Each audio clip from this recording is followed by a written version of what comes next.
Hello friends, என்னோட பேர் Hemamalini. Welcome to Malini's dhaba.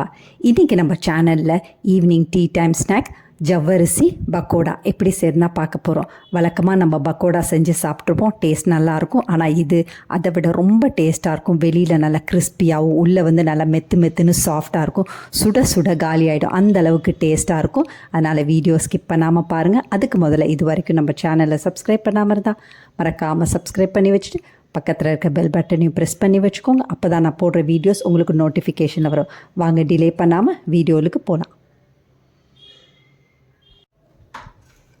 Pakoda செய்கிறதுக்கு முதல்ல ஜவ்வரிசியை ஊற வச்சுக்கணும். அதுக்கு நான் 1 கப் அளவுக்கு மாவு ஜவ்வரிசி எடுத்திருக்கேன். கடையில் கேட்டால் கொடுப்பாங்க. நைலான் ஜவ்வரிசியில் மாவு ஜவ்வரிசின்னு கேட்டு வாங்கிக்கோங்க. இது 2-3 தடவை நல்லா கழுவி முதல்ல எடுத்துகிட்டு வந்துடலாம்.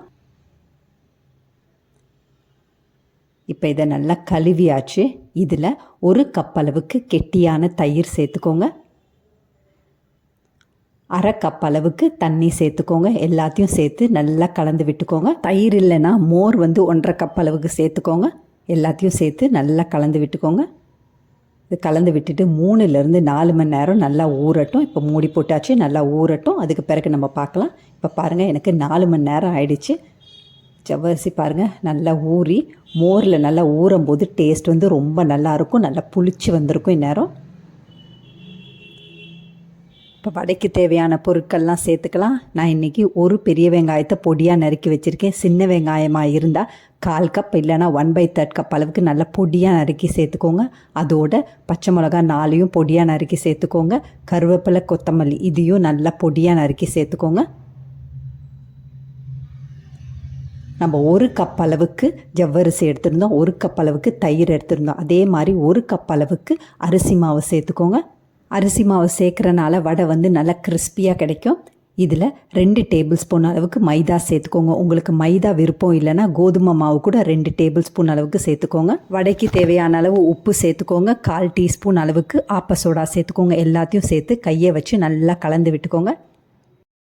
பாத்திரம் வந்து சின்னதாக இருக்குது, மாவு வந்து அதிகமாக இருக்கனால நான் வேறு பாத்திரத்துக்கு மாற்றிக்கிறேன். இப்போ பாருங்கள், இந்த மாதிரி நல்லா கையை வச்சு நல்லா பிசைஞ்சு விட்டுக்கோங்க. தண்ணி கொஞ்சம் கூட சேர்க்கக்கூடாது. தண்ணி சேர்க்காமல் இருக்க தண்ணியிலே, அதாவது நம்ம தயிர் சேர்த்துருக்கோம், தண்ணி சேர்த்துருக்கோம், அந்த தண்ணியிலே நல்லா பிசைஞ்சு விட்டுக்கோங்க.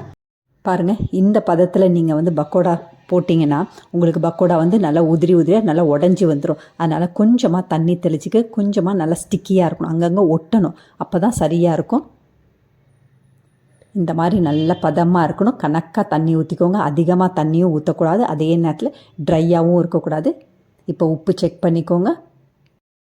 எனக்கு உப்பு வந்து சரியாக இருக்குது. இன்னொரு பக்கத்தில் அடுப்பில் வந்து இரும்பு கடாய் வச்சுருக்கேன். எண்ணெயும் நல்லா சூடாக இருக்குது. கொஞ்சமாக மாவு எடுத்து நல்லா கிள்ளி போட்டு இந்த மாதிரி சேர்த்துக்கோங்க. ஃப்ளேமை வந்து மீடியம் டு லோலியே வச்சுக்கோங்க. பக்கோடாவை போட்ட உடனே திருப்பி போடக்கூடாது. ஒரு 30 செகண்ட் அப்படியே இருக்கட்டும். அதுக்கு பிறகு திருப்பி போட்டுக்கோங்க. இப்போ நம்ம திருப்பி போட்டுடலாம். இந்த பக்கமும் ஒரு நிமிஷம் அப்படியே இருக்கட்டும். இதே மாதிரி எல்லா பக்கமும் நல்லா கோல்டன் ப்ரௌன் ஆகணும். இந்த மாதிரி நல்லா திருப்பி போட்டுக்கோங்க. ஒரே மாதிரி சீராக வெந்து வரும். இப்போ பாருங்கள், நல்ல கோல்டன் ப்ரௌன் ஆகிருக்கு. வெளியில் வந்து நல்லா கிறிஸ்பியாக இருக்கும். அதே நேரத்தில் உள்ளே வந்து நல்லா மெத்துன்னு சாஃப்டாக இருக்கும். ரொம்ப அருமையான ஜவ்வரிசி பக்கோடா வந்து ரெடி ஆகிடுச்சு. ரொம்ப டேஸ்ட்டாக இருக்கும். குழந்தைங்க வந்து விரும்பி சாப்பிடுவாங்க. இதை ஈவினிங் டீ டைம் ஸ்நாக்ஸாக நீங்கள் கொடுத்தீங்கன்னா ஒரு துண்டு கூட உங்களுக்கு கிடைக்காது. அந்த அளவுக்கு டேஸ்ட் வந்து ரொம்ப பிரமாதமாக இருக்கும். இதே மாதிரி எல்லாத்தையும் பொரிச்சு எடுத்துடலாம். இப்போ பாருங்கள், எல்லாத்தையும் நான் பொரிச்சு எடுத்தாச்சு. ஜவ்வரிசி பக்கோடா வந்து நல்ல காரமான தக்காளி சட்னி வச்சு சாப்பிடும்போது டேஸ்ட் வந்து ரொம்ப நல்லாயிருக்கும். ஆனால் எங்கள் வீட்டில் சாஸ் வச்சு தான் சாப்பிடுவாங்க. அதனால் சாஸ் வச்சு சர்வ் பண்ண போகிறேன். ரொம்ப அருமையான ஜவ்வரிசி பக்கோடா வந்து ரெடி ஆகிடுச்சு. பாருங்கள், வெளியில் வந்து நல்லா கிறிஸ்பியாகவும் உள்ளே வந்து நல்லா மெத்துன்னு ரொம்ப சாஃப்டாகவும், பார்க்குறதுக்கே உங்களுக்கு தெரியும் எந்த அளவுக்கு சாஃப்டாக இருக்குன்னு. பாருங்கள், நல்லா கிறிஸ்பியாக இருக்குது. குழந்தைங்க வந்து விரும்பி சாப்பிடுவாங்க. இதே மாதிரி அளவுகளோடு நீங்களும் இந்த ஜவ்வரிசி பக்கோடாவை செஞ்சு பார்த்துட்டு எப்படி இருக்குன்னு கமெண்ட் பண்ணுங்கள். பிடிச்சிருந்தா இந்த ரெசிபி உங்கள் ஃபேமிலி ஃப்ரெண்ட்ஸோட ஷேர் பண்ணுங்கள், லைக் பண்ணுங்கள், சேவ் பண்ணி வச்சுக்கோங்க. இந்த மாதிரி டீ டைம் ஸ்நாக்ஸ் வேணும்னாலும் மறக்காமல் நம்ம சேனலை சப்ஸ்கிரைப் பண்ணி வச்சுக்கோங்க.